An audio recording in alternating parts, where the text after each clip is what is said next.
Welcome, everybody, to the British Film Editors Virtual Glass of Wine. I'm Beverly Maguire, your host, governor at the BFE, animation visual effects editor from living in London. And I have three lovely guests today, Stephen Mulholland, Dave Conte, and Jim May. Welcome, gentlemen. These three lovely editors have won the prestigious award, British Film Editors Animation Editor Award, for their series work in the series of Love, Death and Robots. So Jim, award-winning editor, has worked on Candy Lane, Ghosted, Sonic the Hedgehog, The Chronicles of Narnia, to name a few. The A-Team as well, which I saw recently, which is quite cool. Stephen Mulholland, Kiss Me First is what he worked on. Black Mirror, very cool series. Lego City Adventures, which got him into animation editing, I have a feeling, when Love, Death and Robots. Black Mirror is quite a cool series to work on, I'd say. Dave Conte, welcome. He is senior editor at Buck Design. You've worked on Night of the Mini Dead for Love, Death and Robots. Of the zombies, that was a good one. I have to read Dave's quote here. He said he likes to take long takes, genre deconstruction, and talking about himself in the third person. So why not? When you're on the website, it reads a little funnier, potentially. But right when I said it, I know. Never mind. Welcome, guys. It's lovely to have you here, and we are excited. There's a lot of people that have jumped on to see and hear about your work. All right, I'll kick it off with some questions. Let's say a quick fire one. Stephen, live action or animation? I mean, it has to be animation now, right? Okay. Dave, Control S or Control Z? Control Z every time, I gotta say. It's pretty crucial. Jim, editing or directing? Editing. There we go. much fewer headaches. All right, Stephen, remote or in-house? That's a very good question. Now I think remote, because my home setup is better than it was. So yes. Dave, what is your spirit animal? Probably a bear of some kind, grizzly bear, I'd say. Maybe the default I'm going to right now. Yeah. Jim, tea or coffee? Coffee. Excellent. Now we're all warmed up. Okay, describe the process of Love, Death and Robots. Who wants to go first?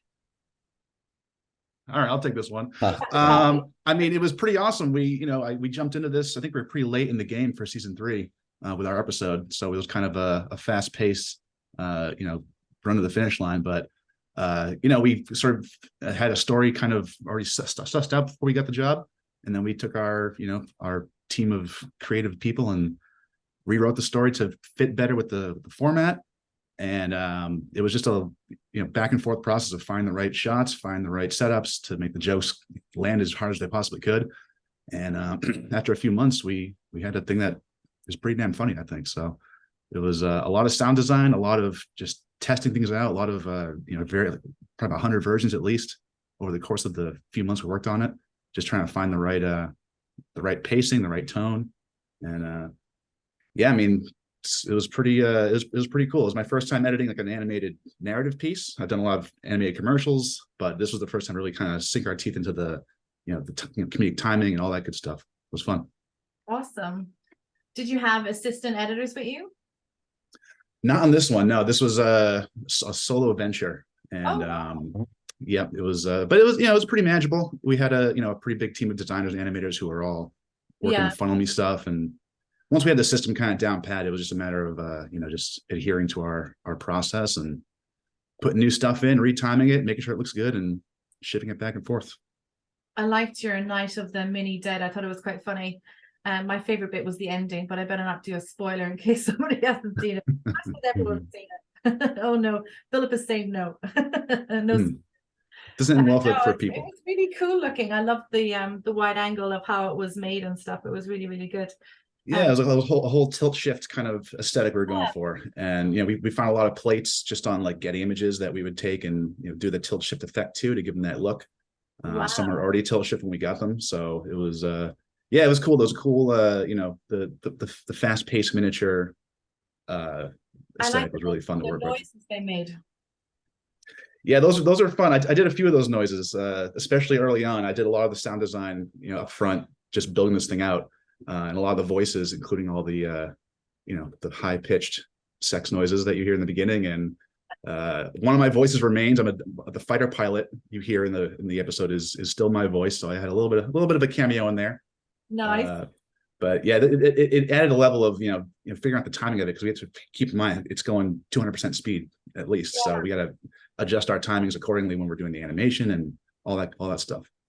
Yeah, it was really fun. And do you start off with an animatic, like normal animation editing, or what was the?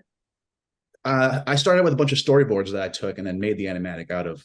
There was a really rough animatic when I jumped in, but it was kind of like a, you know, just a test run essentially. But once we got the actual boards, that's when I came in to start cutting it together, putting it to music, putting it to sound, and just figuring out the pace of it before handing it off to the animators. Very cool. And how about you, Stephen? Tell us a bit about your process. Well, I don't know how Dave possibly managed it without an assistant. Because I don't think I could have done it without mine, Duncan, or my head of post, Louise. It's like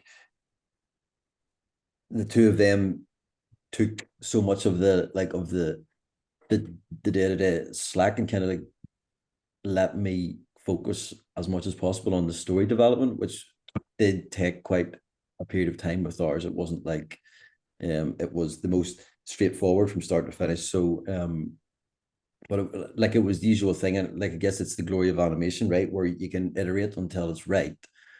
And particularly in 2D, before, you know, anybody's turned any computers on, and it starts to get expensive. So like we did go through rounds and rounds of 2D animatics until it was, you know, close enough that we moved on to the next stage version. I cannot remember, because I think by the end we got through lighting, it was probably in the hundreds, I would imagine. Yes. It normally goes quite high. How about you, Jim? I was Sans assistant for the first couple of months, and then because I was very unfamiliar with Premiere Pro, I basically learned Premiere Pro to work on Love, Death, and Robots. I was solely Avid.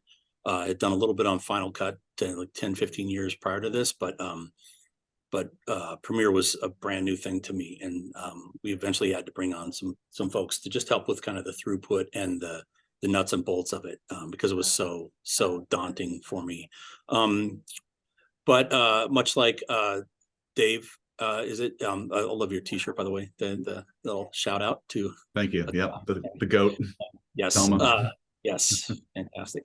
When I came on, both the shows I came on were somewhat built. Swarm was definitely in storyboard animatic form, and Vaulted Halls was in I guess you would call it previs form, early versions of what the show was going to look like, but the final animation, the final composites and stuff had yet to be kind of figured out. And so there were a few storyboard scenes that needed some work, but otherwise it was roughed out all in storyboard animatic form. And I think that's why on some levels, I mean, with the schedule, with the budget, with just the sort of complexity of all these shows, I couldn't imagine not having them be in sort of like laid out in storyboard animatic form and be successful. It's just, there's so much complicated ideas, dialogue and camera work being floated around that, to me,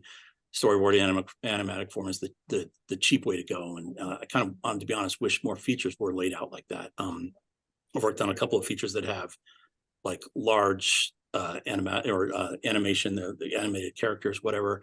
And the ones I've found that really have the least amount of problems are the ones that start off using storyboard animatics. Like, for example, the Chronicles of Narnia, and this was almost 20 years ago. When I started, they had essentially built a 90-minute storyboard animatic version of the film that then, you know, they used as a basis for everything. Every setup, every shot, every, you know, idea was at least initially done in that place. Was done in that you know, with that, in that format. And there's just something about seeing it kind of before you see it that I think is a really, really, you know, helpful part of the process. And I think that just, especially on something like Love, Death and Robots, it was really helpful for me to come in, and I just saw immediately kind of what the two editors prior to me coming on had set up and it already, you know, already accomplished. That's true. Yeah, I love seeing an animatic come into fruition. Which one was yours? Was the Vaulted Halls? Vaulted Halls and Swarm, both I came on and worked. My contribution to Vaulted Halls was much more significant than was on Swarm.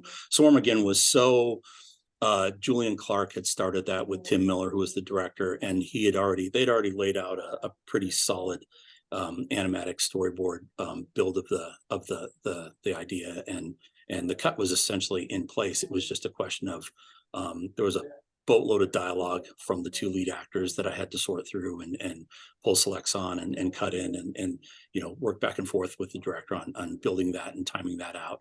And then it got to a point where, you know, the animators and Tim was so on top of the way that the story was supposed to be built that my involvement became kind of superfluous, in the sense that you know, all the animators were essentially animating to the edit themselves and knew, you know, within a few frames what was going to happen and how it was going to be put together. So that one I ended up spending less time on. But with Vaulted Halls, again, I came onto something that was in sort of previs and a little bit more rougher shape, and so with that we were also doing a lot of mocap, and all the actors had been shot on volume mocap stages, and so that was actually ended up being really fun, because there were times where I could just go in and rebuild the sequence from scratch and just took the volume mocap footage and just with the director Jerome Chen and we could essentially say, let's use this piece for a close up here, and let's cut wider here, and we'll have these three characters. And so it was kind of like I don't want to say co-directing, but it was definitely sort of co-blocking in a way that was kind of fun for an editor, you know, because I do mainly live action, and obviously when you're doing that, you're getting footage that's already been shot and blocked out. Was there a lot of back and forth, like notes back and forth from the editor? Because I know where I'm working, we do some Netflix series, and there's a lot of notes sometimes, and you're like, oh, how many notes, how many takes, how many animatics did you guys have to do? I mean, it was, you know, constant, because, you know, there's 1,000 shots in Vaulted Halls. It was one of the longer pieces for that season. Yeah, I think it ended up being about 15 minutes or so. And so, you know, and a lot of quick cutting. There's a couple of action sequences there. One that happens in a cave with these critters attacking our heroes, and a lot of action edits in there. And so, yeah, I mean, it's just, you know, you get into that process of constant notes, constant back and forth between the ImageWorks, who is the visual effects facility, and the director and the team at ImageWorks, and you know, me being sort of the throughput there. Do you remember what was your shortest cut in that episode? Oh, there was a couple that were probably 9 frames long or something. A couple of, like, in the, you know, when you're going in on a muzzle flash or going on a little creature getting blasted by a machine gun or something. Yeah, it was a fun one. I enjoyed that one. Yeah, it's funny. It's interesting. It's such a and by the way, I want to just say share congratulations with all the editors who worked on it. I'm not sure, besides the 3 of us who are involved or paying attention to this, but it's just what a joy to work on this project. It was I'd been friends with Tim Miller for a long time, and the director that I worked with as well, Jerome. I'd known these guys for 30 years, and it's just to come onto something, especially in the middle of the COVID, to be like sort of come onto something that was so unique. And so, like, I'd seen season 1, and a friend of mine directed the first episode in season 1 called Sunny's Edge, and just to be able to go on to something that pushed the envelope like this and just really broke so many barriers and was so far reaching, but also just each one of these things being so unique, it was just a joy to be able to jump onto this. Nice, yeah.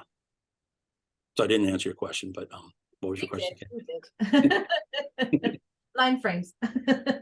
Oh yes, 9 frames. How about you, Dave? Do you feel that was there a lot of collaboration with the other editors that have done other episodes, or do you guys like stand alone? Or would you talk about how I've edited this way? I know this is, it's different. They're all standalone episodes, but did you have a chat with any of the guys and ladies? No, we were pretty siloed in our process with our episode. Just because we came in kind of late, and so I think we were we were sort of brought into, hey, we need to finish this episode up, and they hired us for it. And so we didn't really talk to anybody. At least I didn't. It's possible my directors did talk to some of the other. I know they talked to Tim and the other producers over at Blur. But as for me, I was pretty much in my little cave doing my thing the whole time, and we felt kind of separate, but then we were just jumping into this thing, and it was like Jim said, it was really awesome to be a part of this really cool animated anthology that's kind of a rare beast today in the age of content. It's nice to see this show give a chance to all these unique ideas. Yeah, exactly. Stephen, how about you? I was thinking that you'd have a chat with them about the style or something that you guys would have collaborate or anything like that. Like, no? weirdly, I remember this. Like, no, I was thinking about this back whenever the awards were coming up, and it was after we had actually won, and I got this email saying, "Oh, Stephen, can you like email all the rest of your team and let them know, like, and get like postal addresses?" And I was thinking, all these guys, I don't know any of them, because like it's not like the Arcane team that won last year. They had obviously, like, it seemed like they were working together a lot and passing episodes back and forth a lot. But ours are essentially like standalone short films that are just brought under this banner, So I was like having to just blind add people on LinkedIn and try and find them through their management agencies and stuff, But so it's weird in that we don't have any direct contact, but it's in those instances that you're trusting like Tim and the people of Blur, who are like the tastemakers in so many ways of this show, to like keep all us on a similar keel. Nobody wants two episodes to feel the same, and I think that's the beauty of this show, is that like no two episodes do feel the same, and that's like it's great that you get different animation houses and different editors and different directors all bringing different styles to it, because then it's never dull. You can say lots about it for good and for bad at sometimes, but you're never going to be bored, So no, it's one of the most fun shows that I think you could work on, to be honest. So what's coming up for you guys now, Stephen? What are you working on? Can you tell us? One thing I cannot tell you because it hasn't been announced yet, but let's just say it's in the realm of what we're talking about. And another thing that has been announced that we can't talk about, and it's a bit similar to what Jim has been talking about. There is a fourth volume of LDR, that has been announced, so it's fine to say that is coming, and there is an episode that is being prepared by Blur. So I'm sort of going to be doing what Jim has done for one of his and take a cut that Tim and Julian are working on and run with it. Awesome. So that'll be, like, these things take so long. I think this probably will not see the light of day until 2025, but that's where we're going. Good though. That's always good. Yeah. How about you, Dave? Similar, I can't talk about one thing I'm working on, but episodic content still, animated as well, which is always fun. And then through works, music videos and commercials that are coming down the pipeline for later this fall. Holidays coming up, so there'll be a lot of that kind of holiday advertising that needs to be done. Yes, that's my mainly commercials and other animated content. But what's your favorite commercial that you've done? I did a fun one that was a music video hybrid for Rumpelmans. It's a kind of alcoholic beverage. I think I'm not sure what it is. I never tasted it, but it was a music video to Shake Your Rump with the original artist who did the song. And it was pretty fun. It was a good, good combination of commercial plus music video, which I love cutting. So that was a highlight for sure. Awesome. How about you, Jim? What's in the pipeline? Anything exciting to report? I'm in the pipeline right now. I'm at Paramount. We are finishing up. We're on the dub stage, literally 10 feet from where I'm sitting on a feature film. Eddie Murphy is the star. It's called Candy Cane Lane. Speaking of holiday stuff, it is for Amazon, and Amazon Prime. And it's a first for me. Oh, actually, no, I take that back. I worked on a Apple TV feature called Ghosted that came out earlier this year. But man, what a dream come true working with Eddie Murphy and Tracy Ellis Ross is in it. Nick Offerman has a role in it.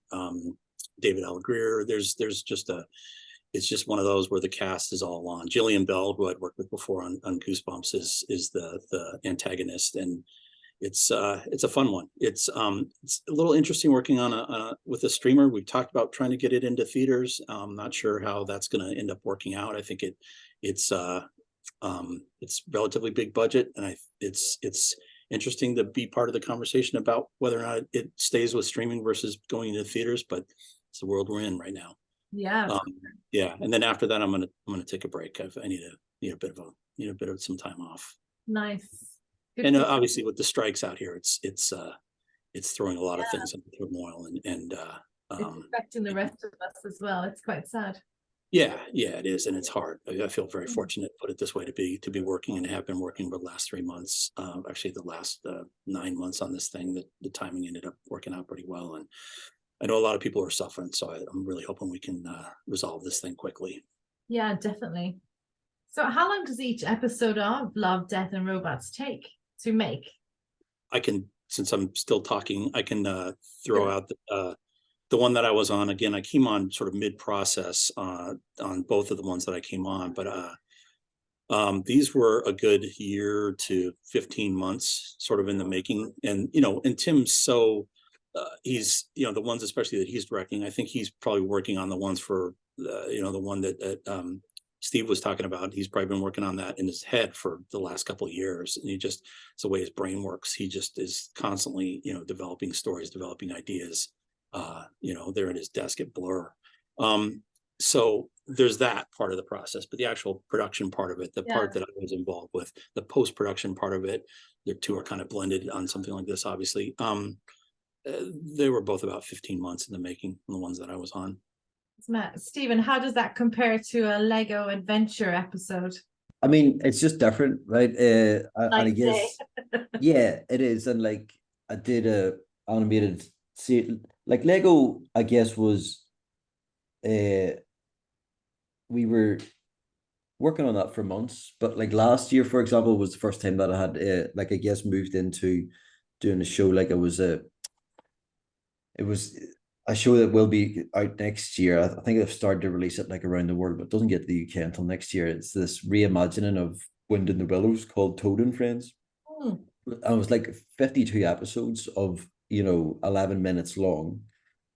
And like my first LDR episode that I worked on for volume 2 was like 9 minutes or something, and I maybe had about, let's just say, like I worked on that for like 9 months, and for the 11-minute episodes for Toad and Friends, it was like 3 weeks and you're done, on to the next one, so it was like, it's hard, I guess, to like jump back and forth when you're used to having the budget that allows you to like iterate so much on like bigger budget things. And then it's a whole different challenge in so many other ways, because you have to try and like really hit each of those episodes, almost you have to take them almost more seriously much quicker, because it's like, right, we need to get this out the door in like 3 weeks again, so and like director approved or like network approved in automatic form in that time. So depending on each, but the LDR episodes are great because, again, they come with the budget that allows you to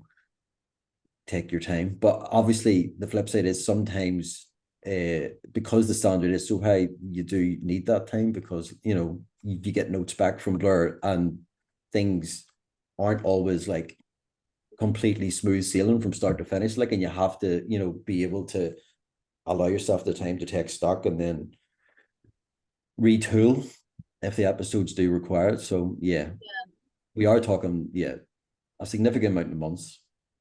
That's amazing.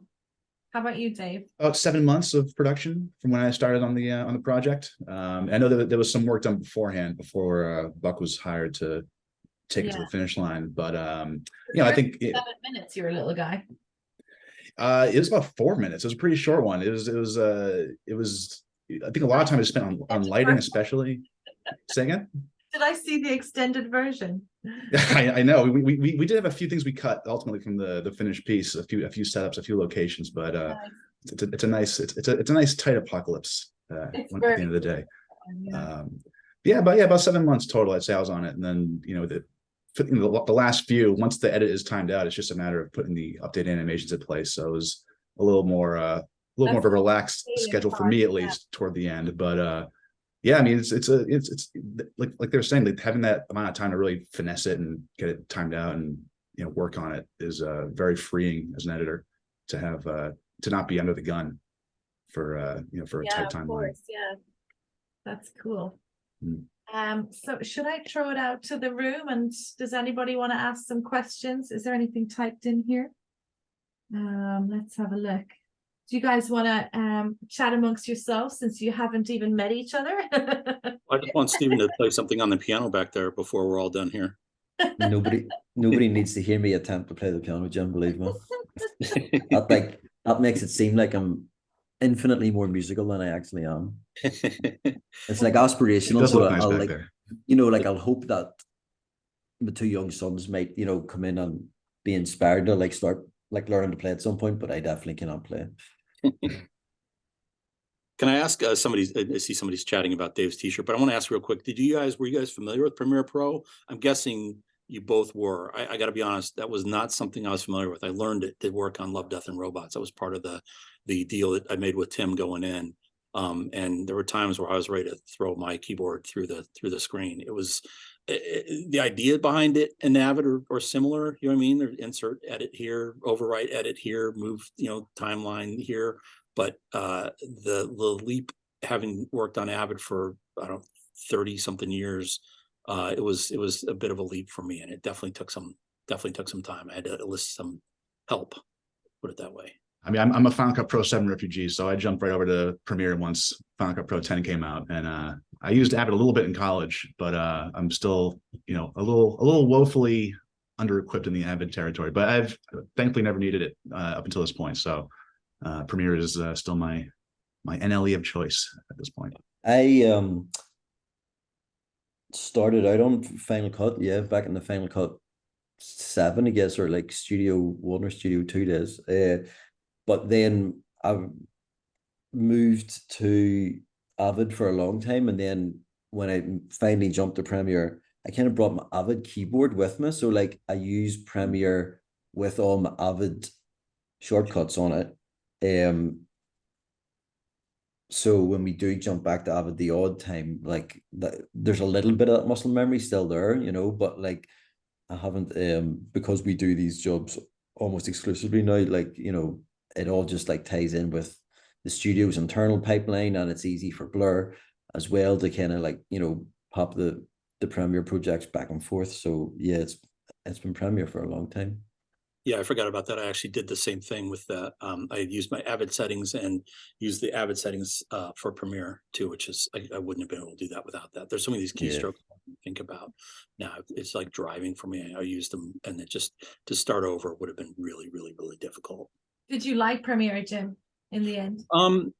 Initially, no, and again, but it was just because the learning curve was so tough, and I thought there were a couple things that were baffling to me, but there were other things that they've taken stuff from Final Cut, and I had worked on Final Cut a little bit. They're taking some of those smart ideas and improved on them and built kind of a better version of Final Cut, and also in some levels a better version of Avid too. There's definitely certain things on there without getting into too many details, I think Avid could learn from and use from. Avid's such a beast now because it's been around for so long that it's not something it's not a ship that's easily turned now. You know what I mean?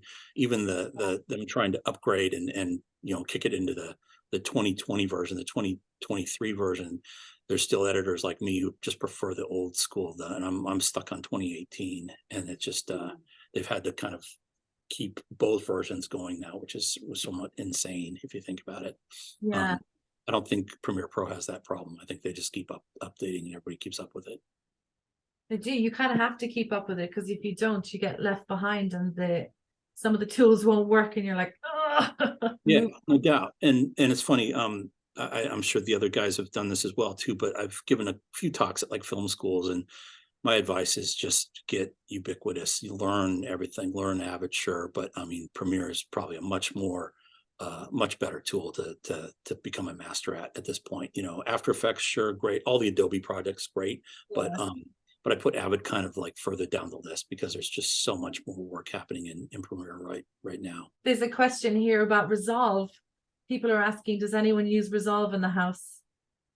The Toad and Friends show last year that I started on, whenever in the first, like, I think it was day one, the production department went, oh, by the way, we're basically gonna cut this in Resolve. And I was like, I mean, okay, but what I mean, I don't know it, right? So like if you want me to start like as of this week or next week starting to cut stuff, I mean, I'm gonna have to learn it. So like if you're gonna like allow me to not work at my optimum speed, by all means, like we can do that, or you can just let me cut it in Premiere and we'll just, you know, get to work immediately type thing. So, but my assistant Duncan, like he swears by it, like, and obviously like he's like younger, much across way more of the tech, has one of these like, I don't even know what one of those boxes with like loads of the buttons on it, and he has all these things all like coded to it that he can do about a million things with like one button press. And I'm just like,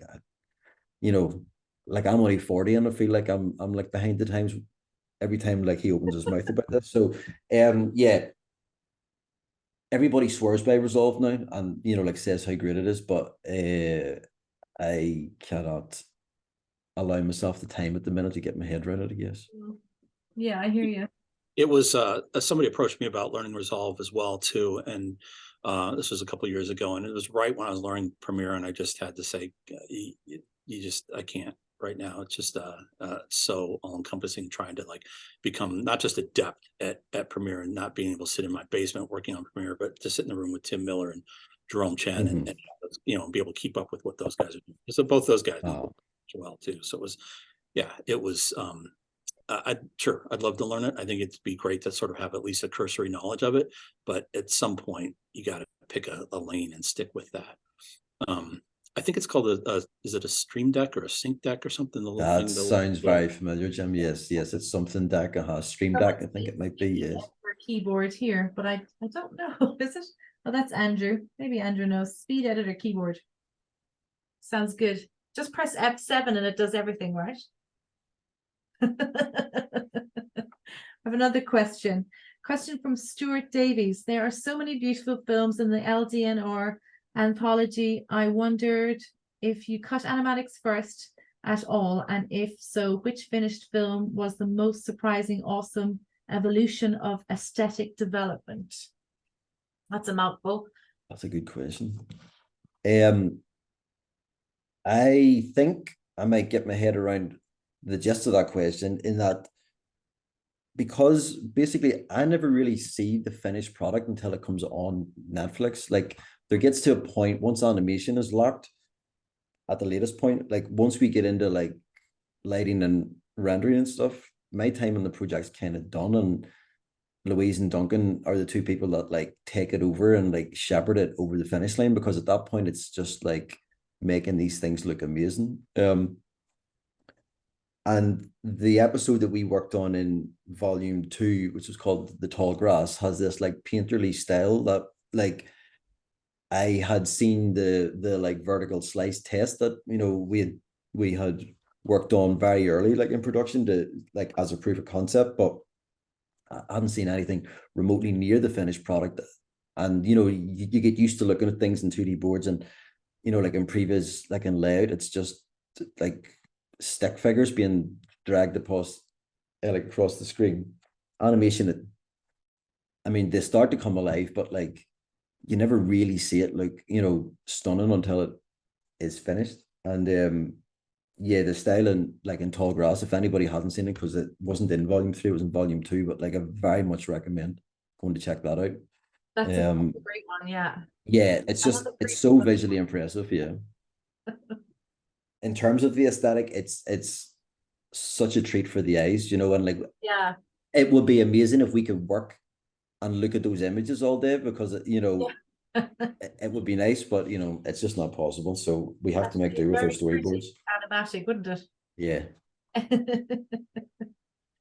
How about you, Dave? Can you answer that question? Yeah, I mean, it started out as a 2D animatic, drawn from an isometric angle, so it kind of resembled the angle we wanted to have, like a nice high up, bird's eye view of or perspective of everything happening in miniature. In some cases, toward the middle, once we started getting plates, I could actually visualize, like, the plate was the shot essentially, and we would draw 2D over that. So in some cases, I had many months looking at the actual shot we were going to use, just getting slowly updated and added to over the course of the animation process. So yeah, it started out as just a simple 2D thing, but once we brought the plates in and were able to see it in see the world as we wanted to see it, it came together pretty nicely. And yeah, I went through it from beginning to end, so I saw the whole progression, which is pretty cool to be a part of. Nice. I think to Dave's point, if you could take the original storyboard animatic on Swarm, for example, and pop that up versus the final imagery, Swarm is just it's a work of art. It's literally just, I think your head would explode in terms of, because the storyboard animatics had difficult moves on it, but it was all coming in from a 2D space, or difficult moves and cool dissolves and very lyrical, wonderful music that Julian had temped in and stuff. And it was just a beautiful, you could watch that as, I think what you had said, it was like just as a storyboard animatic, and really fall in love with the piece. Looking at Swarm, and I think Stephen was alluding this as well too, there was a big chunk of the process that I was no longer involved in. And so when you pop this up on the screen and watch it, the final animation, the final cut, the final sound effects, the final music, it's just kind of jaw dropping. I mean, how just wonderful each of these pieces are. And for me, Swarm was just a masterpiece, especially some of the, because it's freaky too. It's not imagery that you're seeing often, I mean, if ever at all. And so to kind of go from, my memory of it, which was the storyboard animatic, which is the one that I really worked on and spent a lot of time with, and then go and see the final. It's just, it's quite a leap. And I think I'd love to get into Tim Miller's brain a little bit and just go, because I'm watching that thing going, I had no idea it was going to be this complicated and this sort of visceral, and then with regards to Vaulted Halls, that was different in a way. I mean, as much as that was sort of, there was an initial storyboard animatic built for that, the ability for the editor to come in and take those volume pieces, and I think I talked about this earlier, take those volume pieces and say, let's design a shot here based on this line here. I'd love to get a close-up that pushes in on our lead actress saying her thing, and then to be able to turn around 3 days later, that shows up in a rough previs form, or Unreal Engine allowed them to basically just turn this stuff around so quickly that was just a new process for me. It was great. It was gave me a lot of power, and a lot of firepower, and a lot of creative power. Nice. Yeah. And how about the final episode compared to the animatic? Was it quite close with cuts, timings, and shot numbers and stuff? Lengthwise, Swarm, yeah. Again, I think Tim was pretty adamant about schedule, and I think budget, and just timing and pacing the whole thing. I would say within a frame, or not a frame, but frames on a lot of the shots that they had laid out. He and Julian had built for Swarm were almost identical to what we eventually saw pacing wise, because a lot of the lyrical elements of it and stuff were based around the dialogue, and it was almost like a running narration in Swarm that was built. And so a lot of that they had to keep to that, so that the animators could use that as the as the guide for what they're animating to. Vaulted Halls was a little bit different. We were able to kind of play with that a little bit, so the final we were able to toss that cell a little bit more in something like that. Cool. Does anyone else have any questions? You can unmute yourself if you want to have a quick chat. I've got a question for Dave on his episode.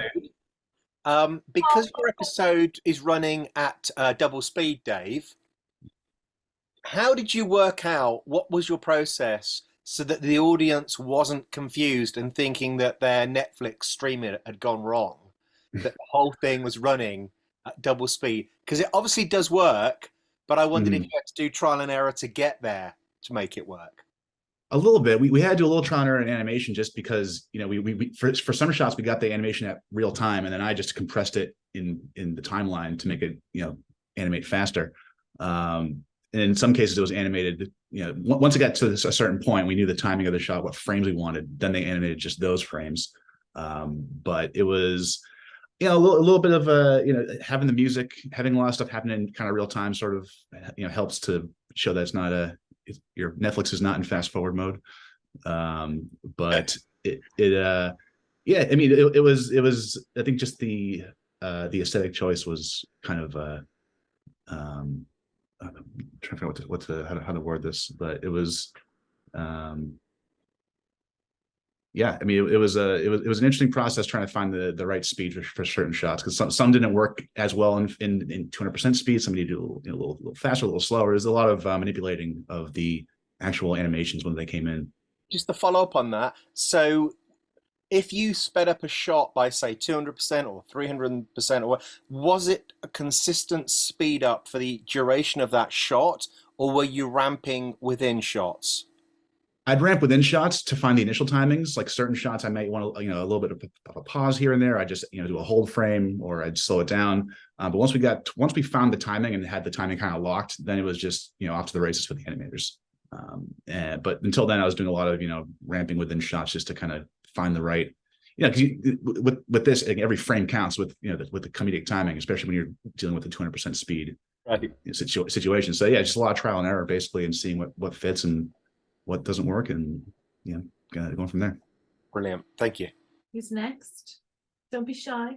Could I ask all the guys, Stuart, there was somebody had made a comment in the chat about post-production sound, and I was just wondering how early you guys start working with a fullish soundtrack. I mean, obviously music's quite a dynamic thing to all filmmaking and quite a lot of these animations, but have you got assistants that are track laying quite heavily? Are you track laying yourselves quite heavily?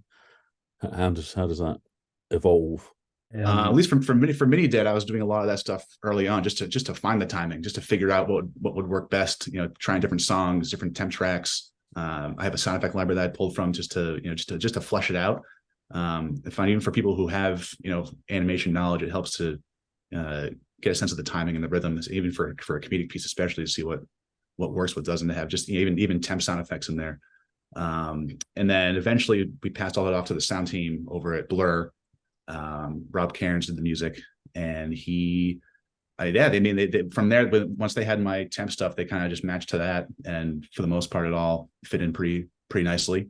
One cool thing, the temp track I used for the ending is what ended up being used for the final piece, which was pretty awesome. So that was one section that remained pretty much the same from animatic right through to the very end. Nice.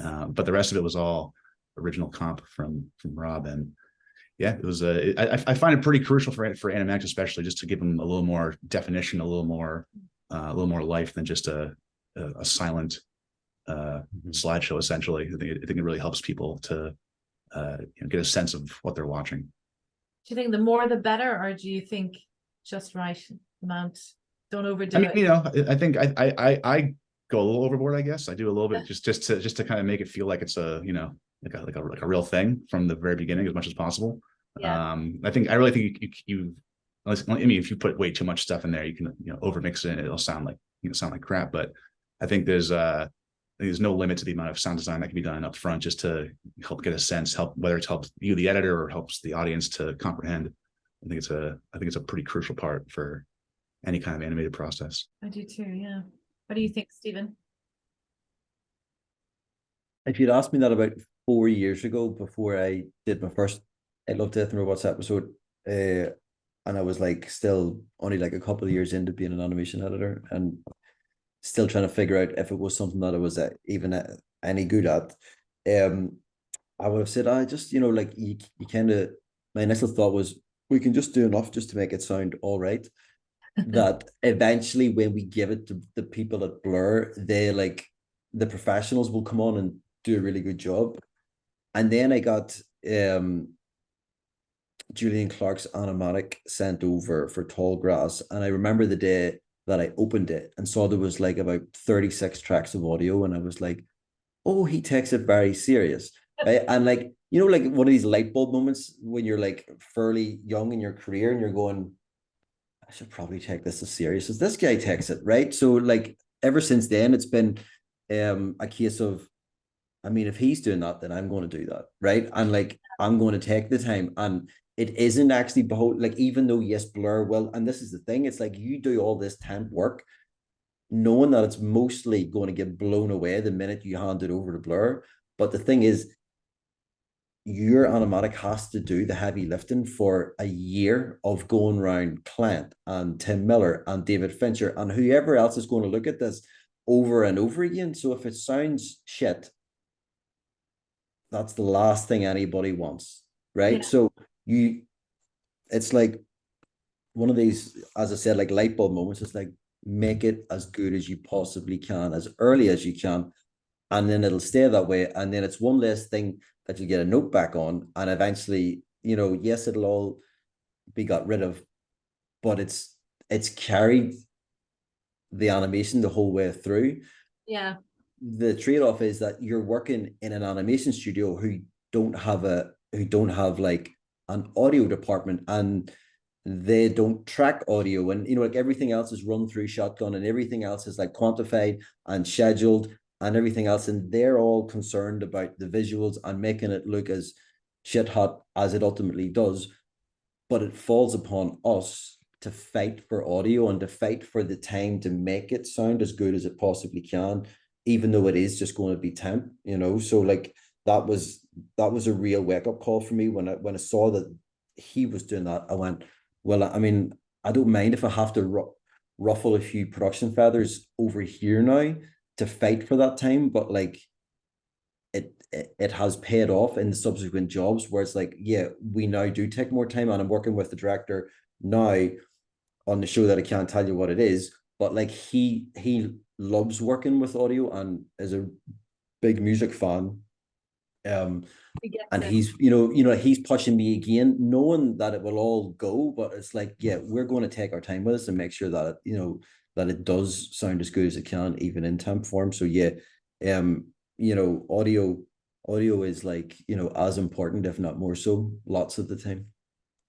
I really like your line that your animatic does the heavy lifting for the show. Well, I mean, like it does, right? And like, yeah, you know, I can actually see that Paul Coulthard is on this call, and he's like a storyboarder that I've been working on this show that I can't tell you about, right? But he's a phenomenally talented storyboard artist, and working with him, it's like, until we get this into animation, the minute it leaves 2D storyboards, all the emotion goes from the edit, because when you look at it in previs and look at it in layout, it's just like, you know, nondescript characters with no emotion moving around, because all we're concerned about is cameras at that point.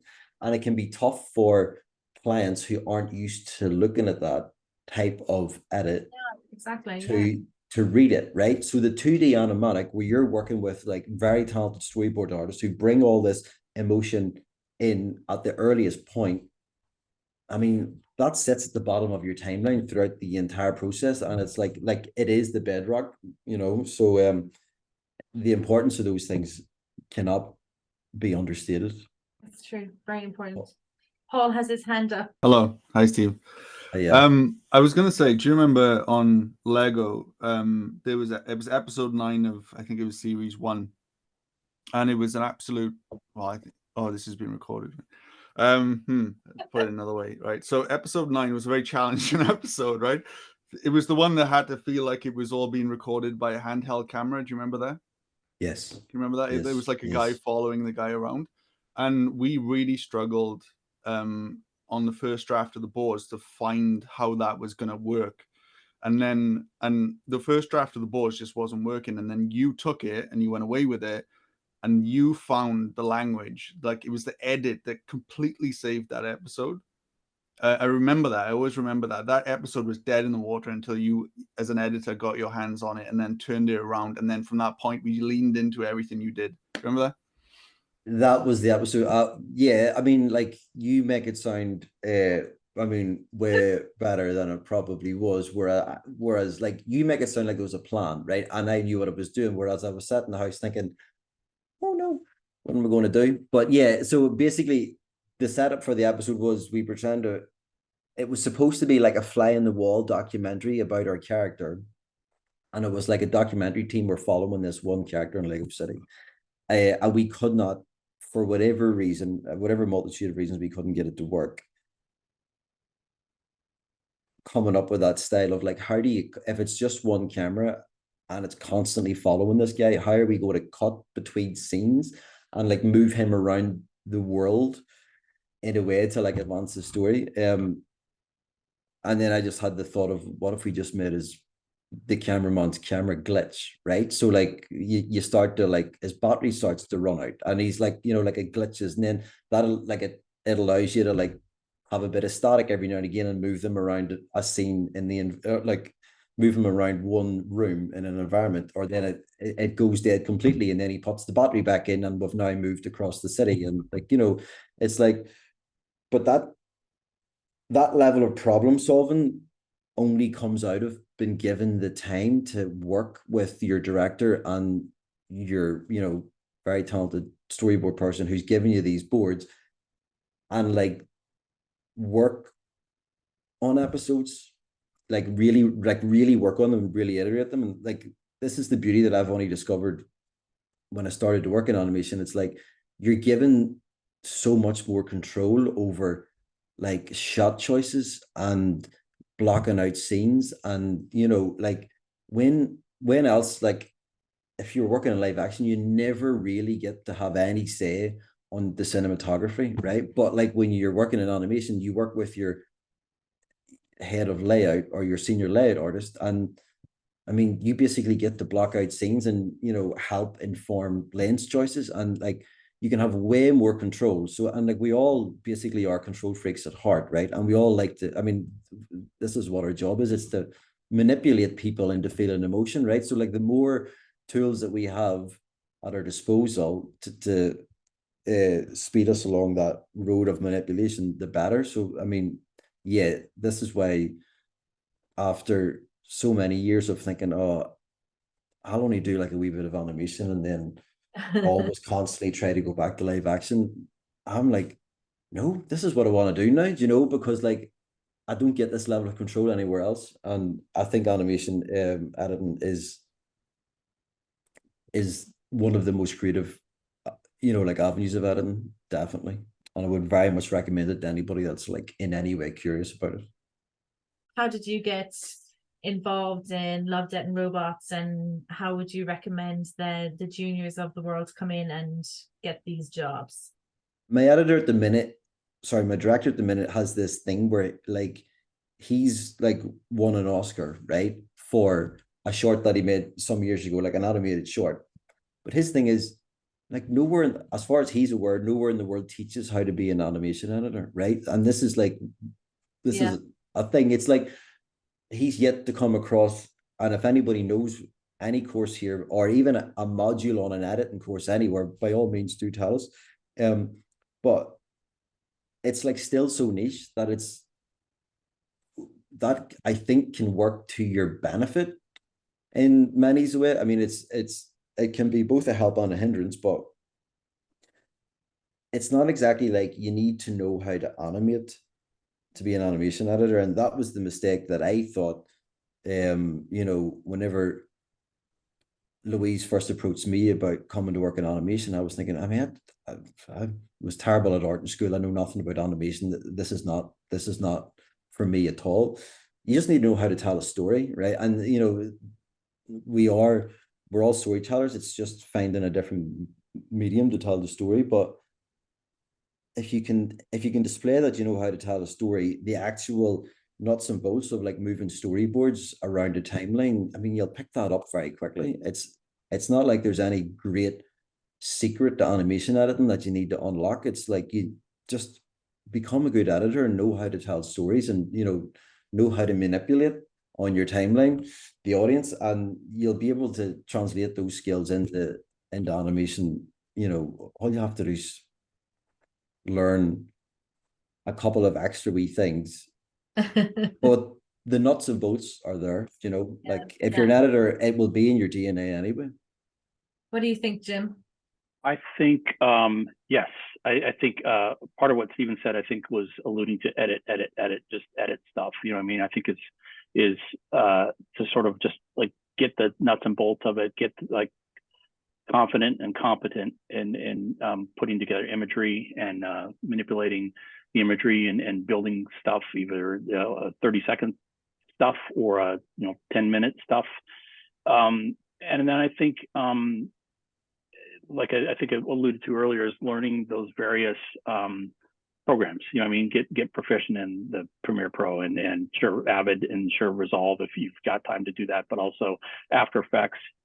And then I think for animation, I worked on Sonic the Hedgehog 2, and the director was an animator. That was his background, and he had won an Oscar, got at least I think a nomination for a short film that he had done. And he went to an animation school in Florida and had basically, here was a guy who didn't need any editorial help with his animation, the ins and outs of the animation, because this guy just knew it intrinsically. But I would have loved to have been in school with this guy and been there if he needed an editor to help him sort of, build whatever he was doing back then. And I'm not saying go to film school. I'm not saying go to animation school to do that, but I don't know, maybe hang out at the bar near the animation school and the film school. And, I mean, I think there's a community, and getting involved in that community, it is a bit niche, to use Stephen's word as well. And if that's something you're interested in doing, do it. But we're also at the point now where it's like, when I was doing this, when I started as a kid, you had Super 8 and that was kind of it. I mean, there wasn't many choices for what I could do and use to edit things.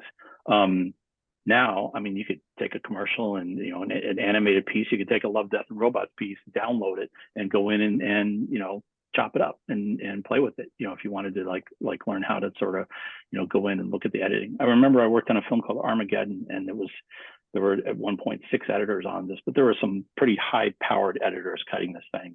And I would go in the off hours and just step through and go, man, this cut's 19 frames long. How does this work? What if you went 3 more frames longer on it? I just like roll through these edits and look at them and sort of break them down and go, man, it was fascinating to watch how an edit worked from, again, somebody who cut action all the time and just sort of study these things. And I think there's a way of getting into the same way with animation. Animation is very precise. It comes down to, down to the frame, down to an arm movement, down to to kind of what Dave was doing, the speed up or slow down. And I think there's just ways to dive into that, study it, and just, keep going at it. Awesome. Yeah. Thank you. Yeah. I have 2 more questions, and let's see. Just a few more minutes and I won't take up more of your time. Here we go. How did you work with notes from cut from director or producer, and just make as they ask or try to advocate your point of view? So how did you bring your point of view across from, if the director is asking you to do these edits and you kind of think you want something, your point of view brought across, and how do you say no? This is from Askana. I was lucky to have 2 directors who were really open to let me just kind of fuck around, do what I wanted. And, I'm a big fan of the alt version. I like to do, do what they ask, and then I'll do an alt version to just say, hey, this is what I think might be kind of cool too. And, sometimes they go with the alt, sometimes they go with the original. But I'm a big fan of notes. I'm a big fan of just like, getting it right. And if that means lots of notes, then so be it. But if there's some things I feel pretty strongly about, I'll advocate for what I think is right. And but more often than not, I know that a lot of stuff I do is not for me, it's for someone who's hiring me. So I try and take a bit of a step back, and I usually I try and put all my ideas in the first cut, just to like give it the here's what I would do with it essentially, and then we kind of refine from there and find the version they want. And they would get notes from from Blur, and then they'd pass it down. So it was a lot back and forth, a little bit of telephone here and there, but it was never never an issue to address and find the right piece. Did you feel it was a collaboration more than a note-giving situation. Oh yeah, big time. Yeah, we're a very, very collaborative bunch over at Buck, and it was a nice, we had pretty much daily meetings just to kind of discuss the edit and figure out what works, what doesn't, and it was very good.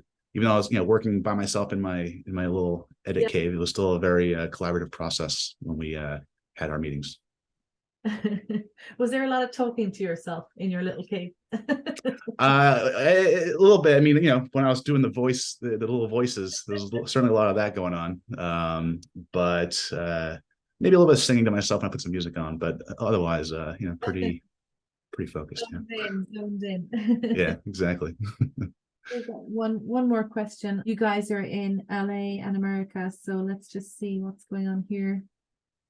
David, have you started using any AI tools in your process nowadays, or have you seen any interesting, useful uses in your depths? AI tools.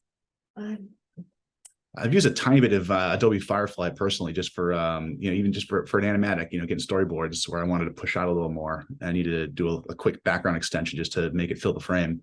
That was a pretty easy way to do that, just to quickly, not to bother the designer. Hey, can you make a larger plate for me? It's like I could just do this real quick and pop it in. I haven't dug too much into the AI just yet, but I am interested in some of the tools that are out there. I'm kind of waiting for it to be integrated into Premiere before I dive too far into it. The web interface, I'm not really too. It seems like a lot of back and forth to do some of these tools with the web, so I haven't dug too much into it. But Adobe Firefly has been pretty intriguing for me. I don't know that one. I'm gonna have to check it out. Yeah, their latest Photoshop beta has the AI tools built in, and you can do generative fill to make fill the background in. It's pretty powerful stuff. It's definitely kind of crazy, but it's good. Say what? It sounds handy for an animatic. It is. It's very. I mean, yeah. You just for one-time little things here and there. It's definitely good for a quick fix. I'll be curious to see how it's used in like any kind of final stuff. I think at least at our company we're using it a lot for just for ideation, and ultimately it'll be we do our own stuff, we do our own design animation work, but for figuring things out and for testing stuff out, it's pretty powerful stuff. Wow.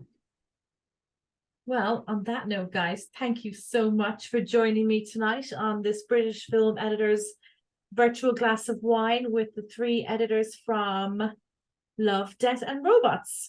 Really enjoying watching Love, Death and Robots, and I hope to see maybe some season 4 with your names on it. That would be exciting. You never know. I think they might be. I don't know. I will let you get back to your jobs because I know you're in LA, Jim. And Dave, where are you? I'm in New York. You're in New York. So Dave's in New York, Jim is in LA, and Stephen is up in Scotland, so he can go and have his whiskey, and the 2 others have jobs. Alas.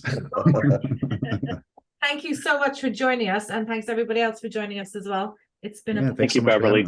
Thanks all. Great meeting you guys, Dave. Thank you very much. Yeah, nice to meet you guys finally. All the best. Bye. Thank you so much. take care, everybody. Thank you all.